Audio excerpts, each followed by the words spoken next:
కుక్కర్‌లో అన్నం వండుకుంటాం, కుక్కర్‌లో పప్పు ఉడకబెడతాం, కుక్కర్‌లో గుడ్లు ఉడకబెడతాం, కుక్కర్‌లో శనగలు ఉడకబెడతాం, కుక్కర్‌లో ఆలుగడ్డలు ఉడకబెడతాము.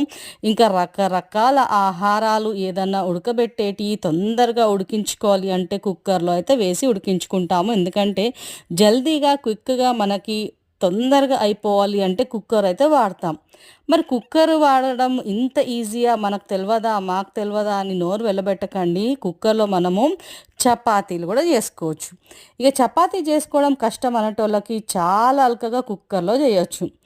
పిండి పిసకాలా, రొట్టెలు దాల్చాలా, రొట్టెలు కాల్చాలా, నిలబడాలా, స్టవ్ దగ్గర నిలబడి గంటలు గంటలు నిల్చొని మనం చపాతీలు జేసుకోవాలంటే మస్తయితే మస్తు కష్టమైన పని కదా! గట్లాంటోళ్ళకి చాలా అల్కగా గిట్లా కుక్కర్‌లో అయితే చపాతీలు జేసుకోవడం ఇక్కడ నేను డిస్క్రిప్షన్ బాక్స్‌లో లింక్ ఇస్తాను. జల్దీగా వెళ్లి జూసేయండి.